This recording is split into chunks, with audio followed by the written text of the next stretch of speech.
کیا وہ واقعی نہانے والی بات مذاق میں کہہ کر گیا تھا؟ میں نیم بے ہوشی سی حالت میں واپس اپنے کمرے کی طرف چلتی ہوں اور پوری شام اسی قسم پرسی کی حالت میں گزار دیتی ہوں۔ میں ہمیشہ ایک ایسی عورت رہی ہوں جو خود پر کنٹرول رکھتی ہے۔ میں جو چاہتی تھی وہ حاصل کر لیتی تھی، لیکن آج دوپہر جو کچھ میرے ساتھ ہوا، یا خدا، وہ تو بالکل ویسا تھا ہی نہیں جیسے میں نے کبھی سوچا بھی ہو۔ میرا مطلب سیکس سیکس ایک ایسی چیز ہے جسے میں کافی عرصے تک ڈرتی رہی تھی، اور پھر جب میں نے یہ ریلیشن بنایا تو یہ بالکل برا نہ لگا مجھے۔ یہ بالکل الگ تھا، بہت الگ، شاید کچھ حد تک حیرت انگیز بھی تھا۔ میں یہ سوچ رہی تھی، اسی لمحے میرے دماغ نے اس خیال کو رد کر دیا، نہیں نہیں، میں یہاں نہیں رہنا چاہتی، یہ سب میری مرضی کے خلاف ہے۔ کیونکہ ایسا تو نہیں لگ رہا تھا جب کچھ دیر پہلے میں اس کی ہر شدت کا جواب میں رد عمل دے رہی تھی۔ کیا ہوا اگر میں واقعی اپنی ماں جیسی ہوں؟ بدچلن، بے حیا، یہ وہ الفاظ تھے جو لوگ کلب میں میرے والد کے پیچھے میری ماں کے بارے میں سرگوشیوں میں کہتے تھے۔ اس کے پس منظر کی وجہ سے وہ کبھی بھی میرے والد کے امیر حلقوں میں پوری طرح قبول نہیں گئی۔ وہ 90 کی دہائی تھی اور چھوٹے شہروں سے آئی عورتوں کو تو بس کھانا پیش کرنا یا صفائی کرنے کے لیے سمجھا جاتا تھا، نہ کسی امیر آدمی کے ساتھ کھڑی ہونے کے لیے۔ یہ ناانصافی تھی اور بابا نے ہمیشہ اسے بچانے کی کوشش کی، لیکن پھر ماں نے خود ہی ان سب کی بدترین توقعات کو سچ کر دکھایا۔ پھر بھی میرے بارے میں یہ کیا ظاہر کرتا ہے کہ میں ایک ایسے اجنبی کے ساتھ جو مجھے تقریباً زبردستی یہاں لایا، اس کے ساتھ بھی یہ سب محسوس کر سکتی ہوں؟ میں ایسا رد عمل کیسے دے سکتی ہوں؟ میں اپنے بازو اپنے گرد لپیٹ لیتی ہوں اور سر جھکا لیتی ہوں، اور تب مجھے اس کی خوشبو محسوس ہوتی ہے۔ وہ ہر جگہ ہے، میرے اوپر، جیسے اس نے مجھے اپنی نشانی لگا دی ہو، جیسے کوئی جانور کرتا ہے۔ میں ٹھیک سے بیان بھی نہیں کر سکتی تھی یہ کیسی خوشبو ہے۔ میں آنکھیں بند کرتی ہوں اور اسے سمجھنے کی کوشش کرتی ہوں۔ کچھ مردانہ سا باڈی واش، اور کیا یہ گھاس کی خوشبو ہے، چمڑا بھی شاید، اور پسینہ، اور اس کی قربت کی مٹیالی سی مہک۔ میں چاہتا ہوں کہ صبح جب میں آؤں تم پر میری خوشبو بسی ہو۔ میں کانپ جاتی ہوں۔ بکواس، میں ایک لمحے کے لیے بھی اس کی خوشبو برداشت نہیں کر سکتی۔ میں تیزی سے باتھ روم کی طرف جاتی ہوں اور شاور کو جتنا گرم برداشت کر سکتی ہوں اتنا کر دیتی ہوں۔ پھر پانی کے نیچے کھڑی ہو کر اپنے پورے جسم کو زور زور سے رگڑتی ہوں۔ جب میں اپنے بال دھونے لگتی ہوں میرا ہاتھ رک جاتا ہے۔ یہ وہی شیمپو ہے جو میرے گھر میں استعمال کرتی ہوں۔ یہ کیا؟ میں پانی سے ہٹ کر باقی چیزوں کو دیکھتی ہوں۔ یہی برانڈ کا باڈی واش، یہی کنڈیشنر، سب کچھ نیا، مکمل بوتلوں میں پورا بھرا ہوا تھا وہ سب کچھ۔ یہ اس نے کیسے؟ کیا اس نے میرے اپارٹمنٹ میں کسی کو بھیجا، یا وہ مجھے دیکھتا رہا ہے؟ آخر کب سے وہ میرا پیچھا کر رہا ہے؟ میں شاور کے ارد گرد دیکھتی ہوں، پھر چھت کی طرف کہ یہاں کیمرے لگے ہیں۔ میں فوراً اپنے بازو اٹھا کر خود کو ڈھانپ لیتی ہوں جیسے اس سے کچھ فرق پڑتا ہو، جبکہ 1 گھنٹہ پہلے وہ آدمی مجھے مکمل طور پر دیکھ چکا ہے۔ یہ خیال مجھے شرم و حیا سے بھر دیتا ہے۔ میں یقین نہیں کر سکتی تھی کہ میں نے اتنی آسانی سے خود کو اس کے حوالے کر دیا۔ ہاں، مجھے پتا ہے یہاں آنے کا مطلب یہی ہوگا۔ میں اتنی معصوم نہیں ہوں۔ جیسے ہی میں نے وہ معاہدہ سائن کیا، وہ ایگریمنٹ، مجھے پتا تھا میں اصل میں اپنے والد کی آزادی کے بدلے خود کو بیچ رہی ہوں۔ لیکن کسی نہ کسی طرح اسی وقت یہ باعزت قربانی لگ رہی تھی، جیسے میں نے نکاح میں کر اپنی عزت قربان کر دی ہو، یا کوئی ایسی ہی فضول بات۔ جب تک یہ صرف ایک خیال تھا، حقیقت نہیں، اور میرے کسی بھی تصور میں یہ شامل نہیں تھا کہ میں اس میں لطف محسوس کروں، یا اس سے پلیجر اٹھاؤں، یا خود کو اس میں کھو بیٹھوں۔ میں باڈی واش اٹھاتی ہوں اور ایک اچھی خاصی مقدار اپنی ہتھیلی میں ڈالتی ہوں۔ پھر اپنے جسم کے ہر اس حصے کو زور سے رگڑنا شروع کر دیتی ہوں جہاں اس نے مجھے چھوا تھا، خاص طور پر ٹانگوں کے درمیان، اپنے پرائیویٹ پارٹ کی طرف میں زیادہ شدت سے رگڑتی ہوں۔ وہاں کی سینسیٹیوٹی ہلکے درد کو نظر انداز کرتے ہوئے، شاور میں ڈیٹیچیبل ہیڈ ہے، جب میں اسے اپنے نچلے حصے کی طرف کرتی ہوں تو وہ گرم پانی فوراً ایک عجیب سی راحت دیتا ہے۔ میں اوپر نیچے دھوتی ہوں، یقینی بناتے ہوئے کہ میں مکمل طور پر صاف ہو جاؤں۔ پھر پانی کا بہاؤ دوبارہ اسی جگہ پر آ جاتا ہے۔ کیا مجھے خون آیا تھا؟ میں نے کوئی خون کیوں نہیں دیکھا؟ مگر میں رک کر چادریں چیک بھی تو نہیں کر رہی تھی۔ ویسے بھی زیادہ درد نہیں ہوا تھا۔ مجھے اس کی انگلیاں یاد آتی ہیں، وہ اسکلز، جس طرح اس نے مجھے محسوس کروایا، جس طرح میں نے اپنا آپ محسوس کیا تھا۔ میرے اپنے ہاتھ بھی بے اختیار اس کی طرف بڑھتے ہیں۔ اچانک میری آنکھیں کھل جاتی ہیں۔ میں فوراً اپنا ہاتھ پیچھے کھینچ لیتی ہوں، شاور ہیڈ کو دوبارہ اوپر لگا دیتی ہوں اور جلدی جلدی اپنا نہانا مکمل کرتی ہوں۔ میں شاور سے باہر آتی ہوں تولیہ لپیٹتی ہوئی اور بستر میں جا کر لیٹ جاتی ہوں۔ کھانا نہ کھانا ایک آسان فیصلہ ہے۔ میں بس چاہتی ہوں کہ یہ دن ختم ہو جائے۔ نیند فوراً نہیں آتی، کافی دیر تک نہیں آئی مجھے، لیکن آخر کار بے خبری کی وہ کیفیت مجھے اپنے اندر لے لیتی ہے۔ اتنا مشکل ہے کہ یہ سادہ ہدایات ماننا، اس کی ہر بات ماننا۔ اس کی آواز ایک دھاڑ کی طرح مجھے نیند سے جگا دیتی ہے۔ میں فوراً اٹھ کر بیٹھ جاتی ہوں۔ میرا دل زور زور سے دھڑک رہا ہے۔ میں گھبرا کر ادھر ادھر دیکھتی ہوں۔ کمرہ مکمل اندھیرے میں ڈوبا ہوا ہے۔ ابھی بھی رات ہو رہی ہے۔ میں کہاں ہوں؟ یہ کیا؟ تم نے خود کو مجھ سے دھو لیا ہے؟ اس کی آواز اب قدرے آہستہ ہے، مگر اس میں چھپی ہوئی غصہ صاف محسوس ہو رہا ہے۔ داروس، میں آسوس کے لاج میں ہوں، کسی ویران جگہ کے درمیان۔ کیا میں قید ہو گئی ہوں؟ سوری، میں ہکلاتی ہوئی بولتی ہوں۔ مجھے نہیں لگا کہ تم نے سوچا ہی نہیں۔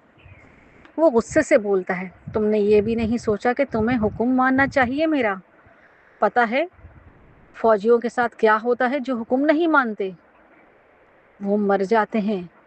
میں بستر پر اس سے دور ہونے کی کوشش کرتی ہوں، مگر وہ میرا ٹخنا پکڑ کر مجھے واپس اپنی طرف کھینچ لیتا ہے، بالکل ویسے ہی جیسے اس نے کل کیا تھا۔ یا خدا، یہ آدمی پاگل ہے، سچ میں پاگل ہے۔ تمہیں تو پہلے ہی سمجھ جانا چاہیے تھا، ایک لڑکی کو کسی ویران ریزورٹ میں قید کرنا۔ مگر اصل میں مجھے اب سمجھ آ رہا ہے، یہ واقعی خطرناک حد تک پاگل ہے۔ میں مذاق نہیں کر رہی تھی جب میں نے کہا تھا ہم ایسی جگہ ہیں جہاں میری چیخیں کوئی نہیں سنے گا۔ پھر بھی میں چیخ اٹھتی ہوں، مجھے چھوڑو، تم پاگل ہو گئے ہو کیا؟ داروس کچھ نہیں کہتا، وہ بس مجھے پلٹ کر بستر پر منہ کے بل گرا دیتا ہے۔ اگلے ہی لمحے وہ میرے نائٹ گاؤن، جو یہاں دیا گیا واحد لباس تھا اور جو میں کبھی گھر پر نہ پہنتی، اوپر کھسکا دیتا ہے اور میری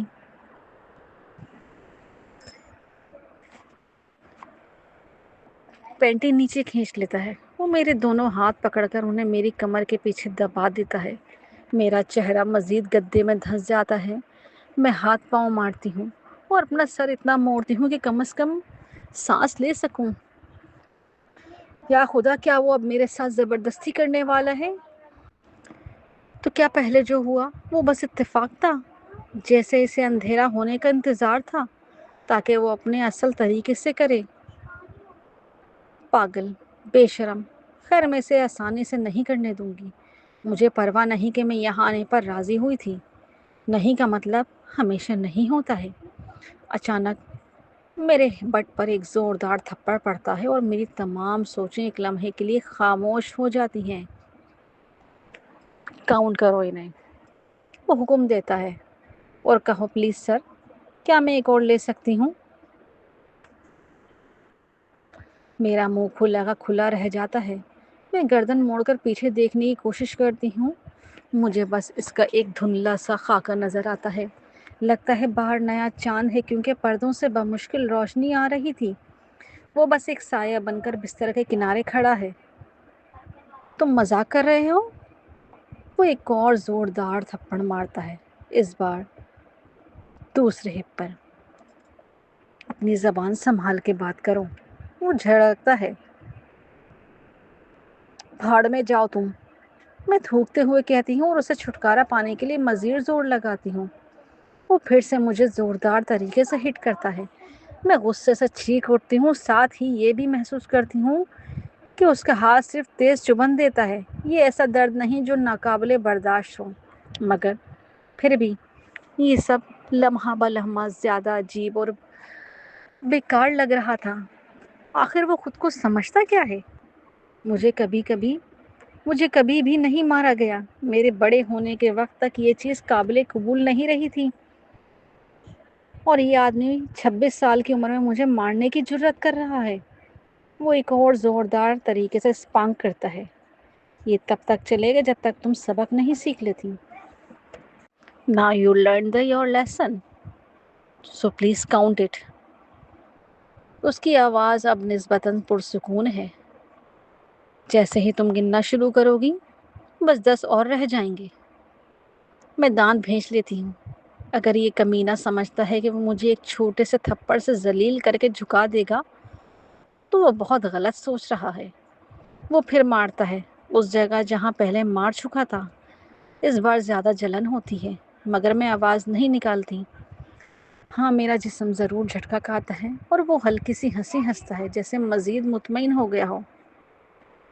تم بہت ضدی ہو۔ اچھا ہے، تم یہاں بچے پیدا کرنے کے لیے ہو، اور میں چاہتا ہوں میرا بچہ مضبوط اور ضدی جینز لے کے پیدا ہو۔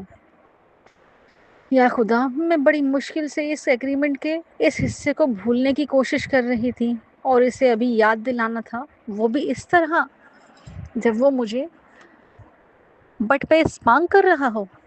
اگلی بار جب اس کا ہاتھ نیچے آتا ہے تو وہ مارنے کے بجائے آہستہ سے چھوتا ہے۔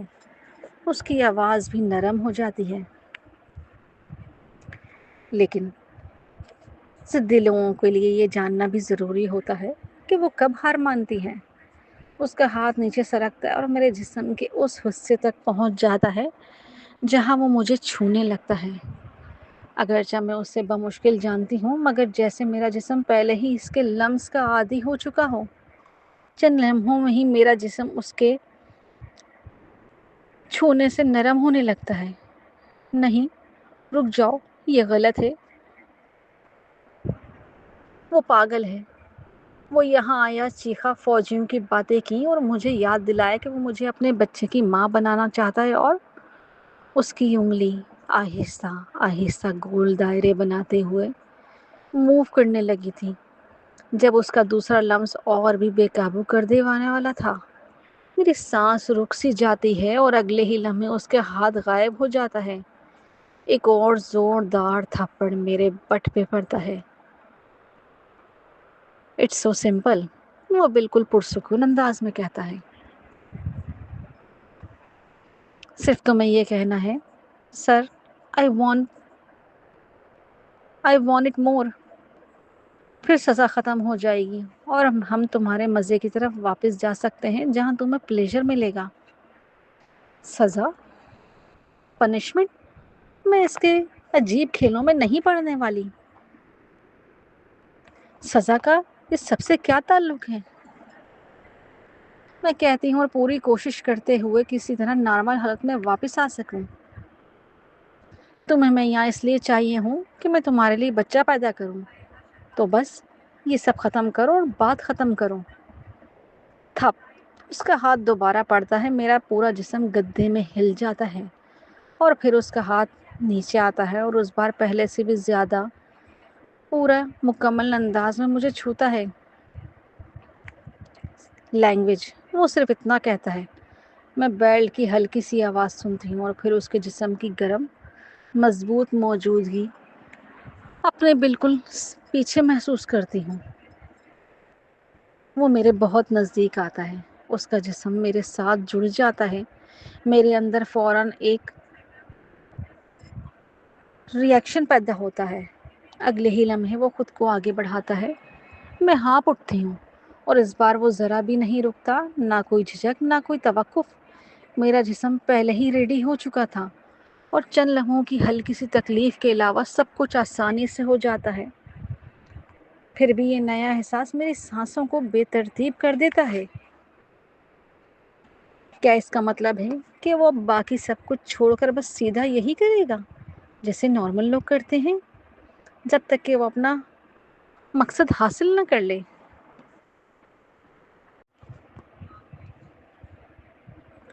مجھے یقین نہیں تھا کہ میں نے یہ سوچا، مگر سچ یہ ہے کہ صرف یہی کافی ہے۔ اسے مقصد پانے کے لیے میں اس کے باقی سب عجیب رویے برداشت نہیں کر سکتی۔ اٹس سو ٹائٹ، وہ دھیمی آواز میں کہتا ہے جب وہ مکمل طور پر میرے اندر ہوتا ہے۔ اس کے ہپ میرے ساتھ جڑے ہوتے ہیں، اس بار وہ پیچھے سے ہے اور یہ احساس پہلے سے مختلف ہے۔ اس کے الفاظ پر میرا جسم خود بخود رسپونڈ کر دیتا ہے اور وہ گہری سانس لیتا ہے۔ مجھے تب احساس ہوتا ہے وہ دوبارہ میرے ساتھ ہیں، 24 گھنٹوں میں دوسری بار میں اس لمحے میں ہوں، میں اس پل کو جی رہی ہوں۔ یہ وہی احساس ہے، یہ فلنس ایسا ہی ہے جیسا میں پہلے کبھی بیان نہیں کر سکتی تھی۔ وہ آہستہ سے پیچھے ہٹتا ہے اور میں ہر لمحے کو محسوس کرتی ہوں جیسے اندر سے گزر رہا ہوں، اور پھر وہ دوبارہ اسپانگ کرتا ہے۔ اسی حالت میں میں جھجلا کر آواز نکال دیتی ہوں، کیونکہ اس وقت اس کی موجودگی، اس کا اثر، سب کچھ مل کر میرے اندر عجیب سی کیفیت پیدا کر رہے تھے۔ میں شرمندگی سے اپنے ماتھا بستر پر ٹکا دیتی ہوں۔ وہ میرے بٹ کو مضبوطی سے پکڑتا ہے اور لمبے، آہستہ مگر گہرے انداز میں حرکت کرنے لگتا ہے۔ وہ ایک ایسے مقام کو چھوتا ہے کہ میرے آنکھوں کے سامنے روشنی سی چمکنے لگتی ہے۔ پھر بھی یہ سب بہت سرپرائزنگ ہے، بہت امیزنگ۔ میں اپنے ہاتھ چھڑانے کی کوشش کرتی ہوں مگر اس کی گرفت مضبوط ہے۔ وہ پھر اسپانگ کرتا ہے، Just say it, sir. Just say it, sir. Should I take it once more time? اس کا دوسرا ہاتھ میرے جسم کے گرد گھومتا ہے، ایک لمحے کے لیے چھوتا ہے اور پھر ہٹ جاتا ہے۔ اسٹاپ، رکو۔ میں ہانپتی ہوں، اس کے چھونے کے پیچھے جاننے کی کوشش کرتی ہوں، مگر وہ غائب ہو جاتا ہے۔ اب اس کا ہاتھ دوبارہ میرے ہپ پر ہے۔ وہ بہت آہستہ رفتار چھوڑ کر تیز ہو جاتا ہے اور اس کی موومنٹ اب سخت اور بے قابو ہیں۔ میں اس کے جسم کی تمام طاقت اپنے اندر محسوس کر سکتی ہوں، اور یہ سوچ مجھے خود سے نفرت دلاتی ہے، لیکن میرا جسم اس کے اگینسٹ رد عمل دے رہا ہے۔ میں خود کو ناسٹی، غلط، گندی محسوس کر رہی ہوں، بالکل ایسے ہی۔ وہ دھیمی آواز میں کہتا ہے، دیکھو کیسے تم مجھے اپنے اندر سمیٹ رہی ہو۔ تمہیں اندازہ بھی نہیں کہ میں تمہارے ساتھ کیا کرنا چاہتا ہوں اور کتنے طریقوں سے۔ اس کا ہاتھ میرے ہپ پر اور مضبوط ہو جاتا ہے، پھر وہ اٹھتا ہے اور زور سے میرے جسم پر گر جاتا ہے۔ میں ایک تیز بے قابو سی سسکی نکال دیتی ہوں جس میں درد اور لذت دونوں شامل ہوتے ہیں۔ اس آواز کو سنو، وہ کہتا ہے جیسے واقعی اس سے متاثر ہو۔ کچھ لمحوں کے لیے وہ اپنی رفتار دگنی کر دیتا ہے، پھر وہ دوبارہ آہستہ ہو جاتا ہے۔ You want it? مجھے پتا ہے، میں تمہارے اندر ہی ختم کروں گا، خود کو انتہائی گہرائی میں چھوڑوں گا، لیکن تمہیں اس کا انجام نہیں ملے گا۔ تم ریلیکس نہیں ہو سکو گی۔ کیا؟ نہیں، مجھے چاہیے۔ I want it, I am coming. میں خود کو اس کے ساتھ مزید قریب کرنے کی کوشش کرتی ہوں۔ Just little more please. مجھے وہ شدت چاہیے، وہ لمحہ جو سب کچھ مٹا دے، کم از کم ایک لمحے کے لیے۔ جب تک تم مانگو گی نہیں، میں کچھ نہیں دوں گا، وہ کہتا ہے۔ جب تک تم سیکھو گی نہیں کہ ماننا کسے کہتے ہیں۔ چھوٹی سی، بہت آسان سی بات، یہ بہت آسان ہے۔ پھر وہی جملہ دہراتا ہے، سر کیا میں ایک اور لے سکتی ہوں؟ بس یہی کہنا ہے 10 بار، اور پھر تمہیں وہ سب ملے گا جو تم چاہتی ہو، جو تمہیں چاہیے۔ اس کا ہاتھ دوبارہ آتا ہے۔ ہاں بالکل یہی۔ میری آنکھوں میں آنسو آ جاتے ہیں۔ وہ لمحہ، وہ احساس بالکل قریب ہے۔ ایسا لگتا ہے جیسے میرے اندر کوئی لہر اٹھ رہی ہو، اوپر کی طرف اور اوپر۔ پھر بالکل اسی لمحے وہ اپنا ہاتھ ہٹا لیتا ہے۔ سب کچھ اچانک ختم ہو جاتا ہے۔ میں ایک ٹوٹی بکھری ہوئی سی سسکی نکالتی ہوں، جیسے کچھ چھن گیا ہو۔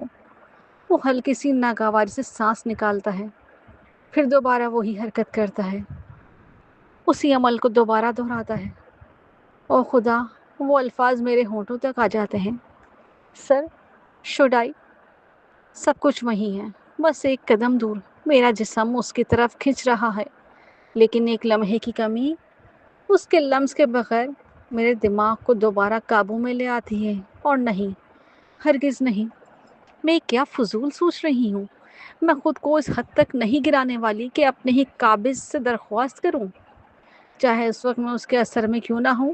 اب وہ پہلے سے زیادہ بول رہا ہے، اور میں اس کے اصل وجود کو سمجھ رہی ہوں، اور وہ بس ایک کنٹرول پسند، حد سے زیادہ خود مختار انسان ہے۔ کنٹرول پوزیسو، آخری موقع ہے، اٹس یور لاسٹ چانس، وہ کہتا ہے اور ایک زوردار اسپانک لگاتا ہے۔ میں اپنے ہونٹ کاٹ لیتی ہوں۔ میرا دماغ اور میرا جسم دونوں ایک دوسرے کے خلاف لڑ رہے ہیں۔ ضدی، سو اسٹبرن، وہ غراتا ہے، جھک کر میری گردن کے قریب آتا ہے اور اپنی حرکت جاری رکھتا ہے۔ ہر بار جب وہ مکمل قریب آتا ہے، ایک احساس سا اٹھتا ہے، مگر مکمل نہیں ہوتا، بس قریب آ کر، بہت قریب آ کر رک جاتا ہے۔ پھر اچانک وہ زور سے حرکت کرتا ہے اور رک جاتا ہے۔ ایک زوردار جھٹکا دے کے وہ رک جاتا ہے، مجھے اپنے ساتھ مضبوطی سے تھام لیتا ہے، اور میں سمجھ نہیں پاتی میں اتنی مکمل کیسے محسوس کر سکتی ہوں، اور پھر اتنی خالی۔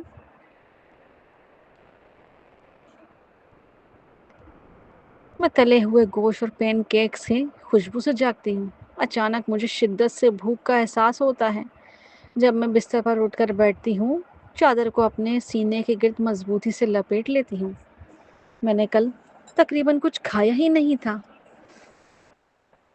امیزنگ، یہ خوشبو کتنی اچھی ہے۔ اپنی بھوک کے باوجود میں کچھ لمحے بستر پہ ہی ٹھہری رہتی ہوں۔ کل کی تمام یادیں میرے ذہن پر ایک بے رحم فلم کی طرح چلنے لگتی ہیں۔ میرا جسم، جس پر میرا کوئی کنٹرول نہیں رہا تھا، مجھے یقین نہیں آ رہا کہ میں ایسی بھی تھی۔ میرا ہاتھ خود بخود نیچے پرائیویٹ پارٹ کی طرف جاتا ہے، اور وہاں ہلکی سی تکلیف پر میں ذرا سا سہم جاتی ہوں۔ میں آنکھیں مضبوطی سے بند کر لیتی ہوں اور اپنے تمام الجھے ہوئے خیالات کو زبردستی دور دھکیل دیتی ہوں۔ ان سب کے بارے میں سوچنا کچھ بھی ٹھیک نہیں کرے گا۔ بس آج کے دن سامنے ہے، ایک قدم پھر دوسرا قدم، ایک وقت میں ایک دن۔ میں ایک گہری سانس لیتی ہوں، پھر بستر سے اٹھ کر ڈریسنگ کی طرف بڑھتی ہوں۔ پچھلے چند دنوں کی تلاش سے مجھے پتا ہے کہ اندر کیا ہوگا۔ باریک لیس والے کپڑے جو میرے عام سادہ اور مضبوط زیر لباس جیسے بالکل نہیں ہیں۔ میں ایک سرخ لال شفاف لیس والی برا اٹھاتی ہوں اور ناگواری سے اسے دیکھتی ہوں، مگر پھر پین کیکس کی خوشبو دوبارہ میری سانسوں میں بھر جاتی ہے۔ میں سر جھٹکتی ہوں اور وہ پہن لیتی ہوں۔ کچھ نہ ہونے سے بہتر ہے، میں اس کے ساتھ والا انڈر ویئر بھی پہن لیتی ہوں اور الماری کی طرف بڑھتی ہوں، اور یہاں وزما افشاری کے ذاتی اسٹائل کے خلاف ایک اور جرم۔ ایک الماری میں ایک کے بعد ایک ڈریس لٹکے ہوئے ہیں، اور صرف کوئی بھی ڈریس نہیں، بلکہ بہتے ہوئے پیسٹل رنگوں والے اور پھولوں کے ڈیزائن والے۔ ہاں تم نے ٹھیک سنا، پھولوں والے۔ میں ایک ایسی عورت ہوں جو باور سوٹ پہنتی ہوں۔ اکثر مذاق میں کہتی ہوں کالا ہی میرا واحد رنگ ہے جو میری شخصیت کے لیے بنا ہے۔ میری الماری کے زیادہ حصے اسی رنگ پر مشتمل ہوتے تھے، بس کبھی کبھار تھوڑا سا گرے شامل ہو جاتا تھا۔ جب ایک عورت مردوں کی دنیا میں سنجیدگی سے لے جانے کی کوشش کرتی ہے تو اسے کچھ حد تک اپنی نسوانیت کو چھپانا پڑتا ہے۔ حالانکہ یہ کبھی واقعی کام نہیں کرتا، یہ ہمیشہ ایک مردوں کا کلب ہی لگتا ہے، مگر اپنے بھورے بال چھوٹے رکھنے کی عادی تھی، اور شاید اچھا لگتا تھا کہ میں ہر اس چیز کے برعکس بنوں جو میری ماں تھی۔ میں نے ہر اس رنگ کو چھوڑ دیا تھا جو ذرا بھی فیمنزم سے ہوتا تھا، یعنی تقریباً ہر رنگ۔ مگر یہ الماری، یہ تو رنگوں سے بھری پڑی ہے، اور یہ ڈریس بہت ہی عجیب چھالر والے، سو سمپل۔ پہلے دن ہی میں نے ایک نظر دیکھ کر الماری جھٹکے سے بند کر دی، لیکن اب میرا گوچی سوٹ تو برباد ہو چکا ہے، تو اب میرے پاس کوئی آپشن ہی نہیں۔ میں سب سے کم عجیب ڈریس نکالتی ہوں۔ یہ گہرے نیلے رنگ کا اے لائن ڈریس ہے۔ زیادہ تر ڈریس اسی انداز کے ہیں، تو شاید داروس کو 50 کی دہائی پسند ہے۔ امیزنگ، کیونکہ وہ تو عورتوں کے حقوق کے لیے بہت عظیم دور تھا۔ ہاں وزما، اس نے تمہیں مارا بھی تھا۔ میں کچھ لمحے ڈریس گھورتی رہتی ہوں، اس سے بحث کرتے ہوئے۔ دوسرا آپشن، یا تو بغیر کپڑوں کے باہر جاؤں یا صرف لانجری پہن کر ناشتے پر جاؤں، اور وہ کیا پیغام دے گا؟ کیا مجھے میسج بولنے کا حکم دے گا، یا پھر ناشتہ ہی چھوڑ دوں اور یہاں بستر میں چھپی رہوں؟ میرا پیٹ زور زور سے آواز کرتا ہے، قسم سے ایسا لگ رہا ہے جیسے گوشت مجھے پکار رہا ہو۔ وزما وزما، میں ٹیسٹی ہوں۔ میں ڈریس فوراً پہن لیتی ہوں، آئینے میں ایک لمحے خود کو دیکھتی ہوں، مگر فوراً نظر اٹھا لیتی ہوں۔ مجھے اپنے مکمل جھلک دیکھنے کی کوئی ضرورت نہیں۔ چلو نمکین فیٹی گوشت سے بھرپور چیز کھاتے ہیں۔ کھانا ہر چیز بہتر بنا دیتا ہے۔ میں کمرے سے نکلتی ہوں اور تیزی سے سیڑھیاں اترتی ہوں۔ کچن بہت بڑا ہے اور لگتا ہے کہ پورے کے پورے ریزورٹ کو سروس دیتا تھا۔ روشنی بہت مدھم تھی، بس بھاری پردوں سے تھوڑی سی روشنی اندر آ رہی ہے۔ میں پہلے بھی یہاں آ چکی ہوں اپنی ابتدائی تلاش کے دوران۔ یہ جگہ ان بڑے صنعتی کچن سے کہیں زیادہ پرسنل محسوس ہوتی ہے جو میں نے کالج کے دوران دیکھی تھی۔